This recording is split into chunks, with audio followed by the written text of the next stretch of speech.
다채로운 관점으로 텍스트의 이면을 깊이 있게 파헤치는 더 디베이트에 오신 것을 환영합니다. 우리가 숲에서 길을 잃었다고 한번 상상해보죠. 네, 길을 잃은 숲이요. 고전적 자유주의 철학은 우리에게 그 백지와 펜을 쥐어주면서 네 스스로 지도를 그려서 개척해 나가라 이렇게 말합니다. 그것이 개인의 주체성이고 자유니까요. 그렇죠. 스스로 선택하는 게 핵심이니까요. 반면에 종교적 텍스트는 누군가가 이미 아주 정확히 맞춰둔 나침반을 건네면서 그 방향을 따르라고 권합니다. 여기서 질문이 하나 생기죠. 스스로 지도를 그리는 절대적 주체성과 누군가가 건넨 나침반을 전적으로 신뢰하고 따르는 순명, 이 두 가지는 과연 양립할 수 있는 걸까요? 와, 아주 날카로운 비유네요. 사실 우리는 스스로 모든 것을 결정할 자유를 갈망하면서도 동시에 진리나 권위라는 안전한 울타리 안에서 방향을 좀 제시받고 싶어하는 모순적인 욕망을 가지고 있잖아요. 맞습니다. 그래서 오늘 우리가 분석할 텍스트가 더욱 흥미로운 것 같습니다. 2026년 4월 26일자 티에리 잘라스의 블로그에 올라온 마리 노엘 타뷰의 부활 제4주일 성서 주해입니다. 잘라스는 자신의 블로그에서 매우 도발적인 입장을 취하는데요. 네, 두 가지가 완벽히 양립한다는 입장이죠. 맞아요. 자신의 신념이 공동체의 권위를 중시하는 카톨릭 사회 교리와 개인의 자율성을 최우선으로 두른 자유주의 철학 모두에 완벽히 부합한다고 선언하거든요. 심지어 텍스트 안에서 그 자유와 관련된 구절은 모조리 붉은색으로 칠해둘 정도로 이 양립 가능성에 확신을 가지고 있습니다. 아, 붉은색으로요? 재미있네요. 그 블로그의 핵심 모토 자체가 성 프란치스코 살레시오의 격언이더라고요.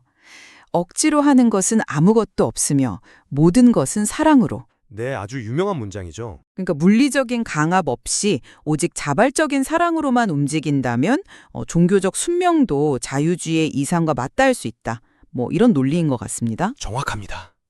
그래서 오늘 토론의 핵심 쟁점은 이것입니다. 성서가 묘사하는 양떼와 목자의 관계, 그리고 회심과 순명의 메시지가 과연 자유주의 철학과 진정으로 양립할 수 있는가? 네. 저는 성서가 말하는 진정한 의미의 회심과 목자를 따르는 행위가 외부의 억압이 아닌 철저히 자발적인 선택이자 내면의 해방을 뜻한다고 봅니다. 그래서 이것이 자유주의가 추구하는 궁극적 자유와 완벽하게 궤를 같이 한다고 주장하는 쪽이고요. 글쎄요, 저는 조금 다른 방식으로 접근해 보겠습니다. 텍스트를 자세히 들여다볼수록 근본적인 모순이 보이거든요. 모순이요? 어떤 부분에서요? 성서에 지속적으로 등장하는 양떼라는 집단적이고 일단 수동적인 메타포, 그리고 특히 베드로 전서에서 부당한 폭력 앞에서도 반항하지 말고 참으라는 메시지가 나옵니다. 저는 이런 부분들이 개인의 자율성과 적극적인 저항권을 핵심으로 삼는 자유주의 철학과 정면으로 충돌한다고 봅니다. 좋습니다. 아주 팽팽한 논의가 될 것 같네요. 그럼 먼저 그 양떼와 목자라는 메타포부터 짚어보죠. 타뷰의 주해 중 요한복음 10장을 보면 예수님은 문을 넘어 들어오는 도둑이나 강도와 자신을 명확하게 대조합니다. 네, 도둑이라는 표현이 나오죠. 타뷰는 도둑들이 무력을 사용해서 훔치고 멸망시키려 한다고 짚어냅니다. 즉, 물리적 강압이나 폭력을 사용하는 억압적 권력을 텍스트 자체가 단호하게 배격하고 있다는 겁니다. 폭력을 배격한다는 건 동의합니다만 목자의 음성을 이성적으로 인지하고 그 길이 자신에게 풍성한 생명을 준다는 것을 알기 때문이거든요. 우리가 자유민주주의 사회에서 훌륭한 멘토나 탁월한 리더를 내 의지로 선택하고 따르는 것과 본질적으로 무엇이 다릅니까? 잠깐만요. 훌륭한 멘토를 따르는 것과 목자에게 길러지는 걸 지금 동일선상에 놓으셨는데 사실 그 둘은 근본적인 태생부터가 좀 다릅니다. 태생이 다르다고요? 네, 자유주의에서 멘토와 멘티의 관계를 한번 생각해 보시죠. 이건 동등한 이성적 주체들끼리 맺은 일시적인 계약입니다. 멘티는 배우고 성장해서 결국 자신의 독립적인 길을 개척하잖아요. 언젠가는 멘토를 뛰어넘을 수도 있고요. 그렇죠. 궁극적인 자립이 목표니까요. 그런데 양은 어떤가요? 양이 아무리 무럭무럭 성장해도 결코 목자가 될 수는 없습니다. 양은 영원히 양으로 남아야 하고 어디로 갈지, 무엇을 먹을지, 심지어 생사 여탈권까지 전적으로 목자에게 의존하는 구조라는 겁니다. 하지만 그건 양이라는 생물학적 특성에 너무 얽매인 해석 아닐까요? 비유는 비유로 봐야죠. 단순한 생물학적 특성을 말하는 게 아닙니다. 텍스트가 설정한 권력의 구조를 보자는 거죠. 타위가 인용한 에스겔서 34장을 자세히 보시면요. 내가 내 양떼를 찾아내어 돌보겠다. 내가 흩어진 곳에서 구출해내겠다. 내가 먹이겠다. 이렇게 되어 있습니다. 네, 목자의 역할을 강조하는 구절이죠. 여기서 능동적인 주체로 행동하는 존재는 오직 한 명, 목자뿐입니다. 양들은 철저하게 수동적인 수혜자 혹은 관리의 대상인 거고요. 심지어 미카서 주에를 보면 백성을 하느님의 소유물이라고 규정하기까지 합니다. 소유물이라는 표현이 쓰이긴 하죠. 소유물은 스스로 결정을 내리는 주체가 될 수 없습니다. 목적이 아무리 선하고 사랑에 기반한다고 하더라도 이렇게 개인의 결정권과 주체성을 구조적으로 박탈하고 있다면 그것을 어떻게 자유주의적이라고 부를 수 있겠습니까? 선의를 가진 독재자도 결국은 독재자일 뿐입니다. 그 구조적인 통제로 보일 수 있다는 점은 저도 이해합니다. 하지만 그 양떼라는 은유를 정치적인 독재 구조로 직역하기보다는 인간의 이성적 한계에 대한 철학적 비유로 접근해야 한다고 봅니다. 철학적 비유요? 네, 고전적 자유주의 철학자들도 인간의 이성이 완벽하다고 믿지 않았어요. 우리의 오류 가능성을 인정하는 어떤 지적 겸손, 그것이 자유주의의 또 다른 토대입니다. 이 지점에서 타위가 사도행전 2장의 회심, 그러니까 컨버전을 어떻게 설명하는지 들여다볼 필요가 있습니다. 아, 회심이요? 여기서 그게 어떻게 연결되는지 궁금하군요. 타위는 성서적 의미의 회심을 잘못된 길, 구체적으로 텍스트에 나오는 삐뚤어진 세대에서 유턴하여 방향을 바꾸는 것이라고 설명합니다. 방향을 완전히 트는 거죠? 베드로의 설교를 듣고 무려 3,000명이 돌아서는 장면을 머릿속에 그려보세요.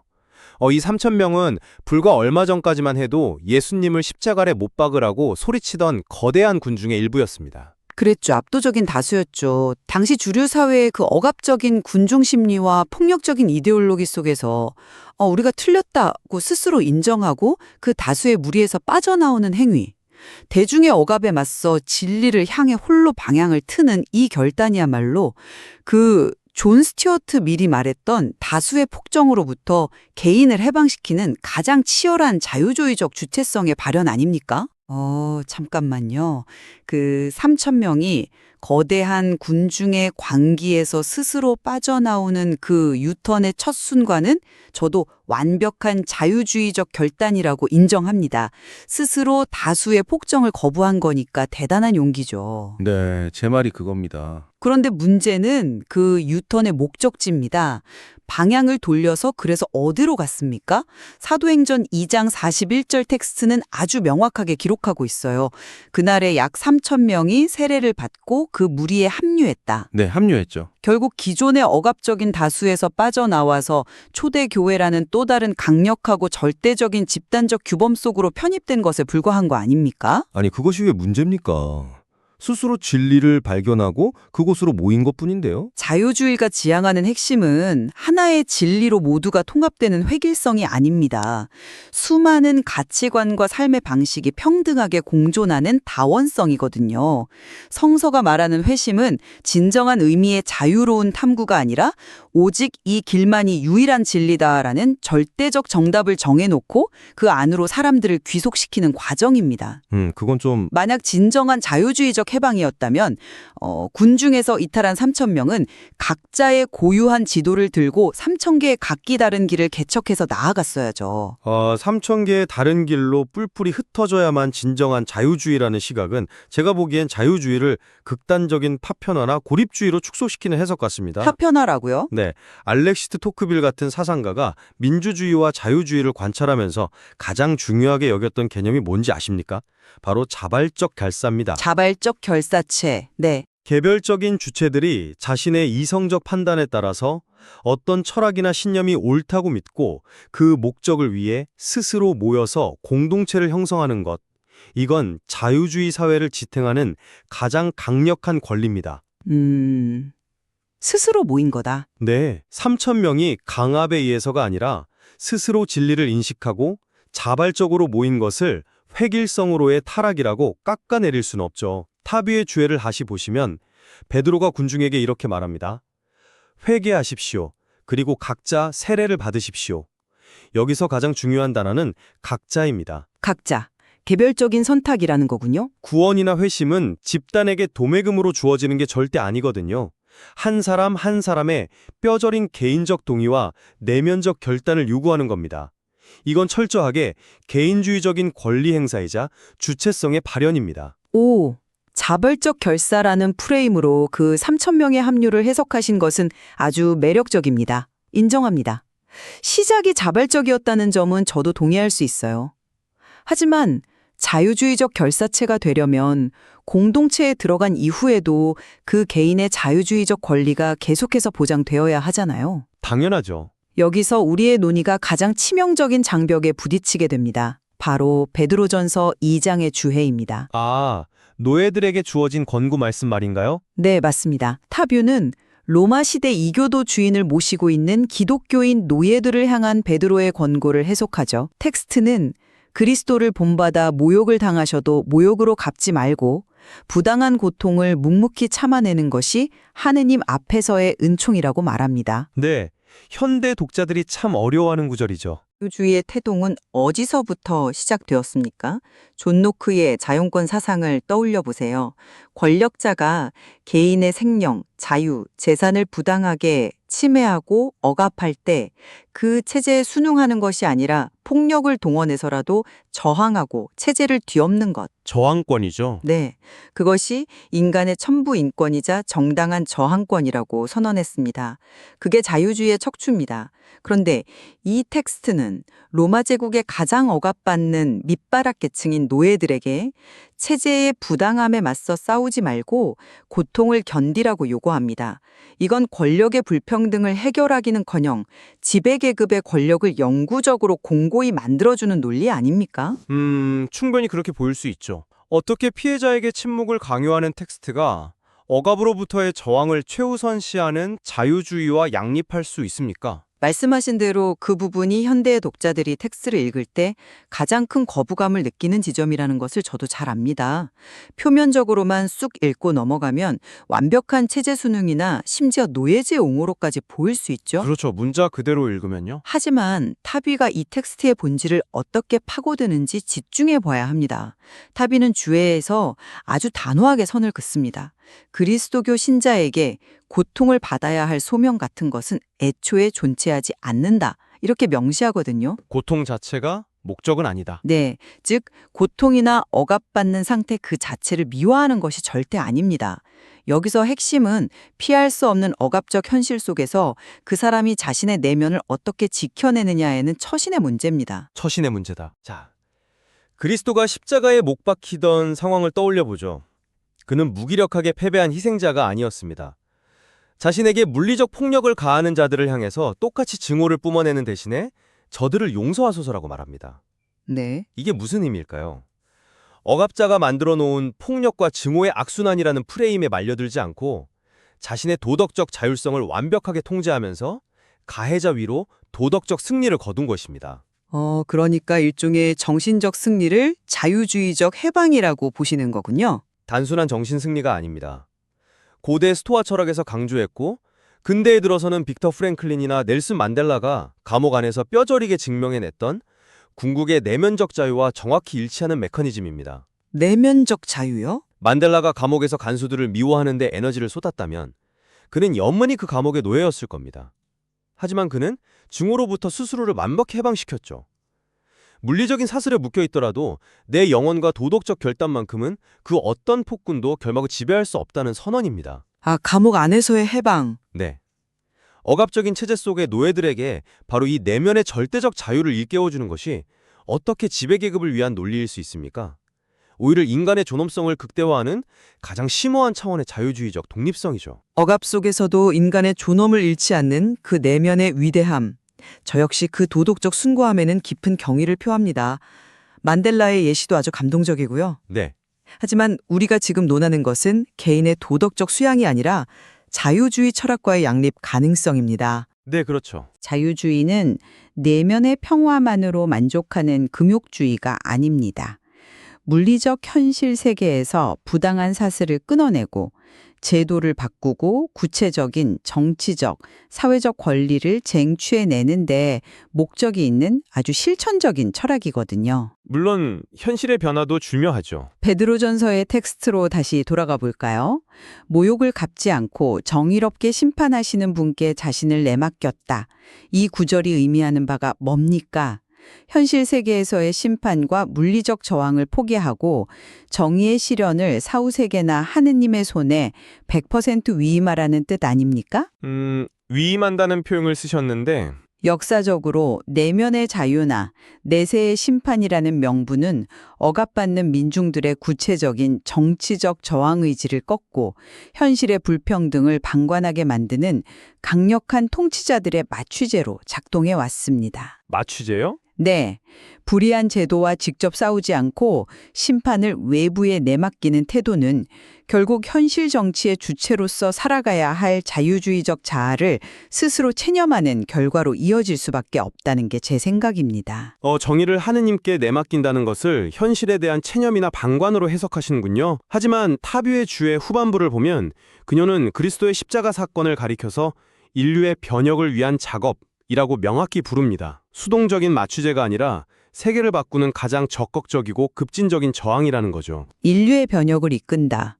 구체적으로 어떤 방식인가요? 칼로 칼을 베어내면 어떻게 되나요? 폭력으로 폭압적인 체제를 전복시키면 결국 저항하던 자들도 그 폭력에 물들어서 또 다른 억압자가 되는 것이 역사의 씁쓸한 패턴이었습니다. 혁명 이후의 독재 같은 경우가 그렇긴 하죠. 맞습니다. 그런데 십자가의 방식, 즉 무저항과 용서는 억압자의 폭력이 증폭되는 반사판 자체를 치워버림으로써 폭력이라는 시스템을 붕괴시키는 겁니다. 타비는 우리가 십자가의 무한한 사랑을 관상할 때 우리의 돌 같은 마음이 부드러운 마음으로 바뀐다면서 이것을 퍼져나가야 할 전염병에 비유합니다. 사랑의 전염병이요? 네, 총칼을 든 무장혁명이 아니라 한 개인의 철저한 도덕적 주체성과 내면의 사랑이 타인을 감화시키고 종국에는 사회구조 전체를 밑바닥부터 변화시킨다는 믿음. 이것이야말로 인간성을 신뢰하고 이성에 의한 자발적 진보를 믿는 자유주의의 궁극적 낙관주의와 아주 깊이 맞닿아 있습니다. 잘라스가 블로그 모토를 억지로 하는 것은 아무것도 없으며 모든 것은 사랑으로 라고 정한 이유도 바로 이거겠죠. 사랑으로 체제 전체를 변화시킨다는 그 비전은 참으로 아름답고 이상적이네요.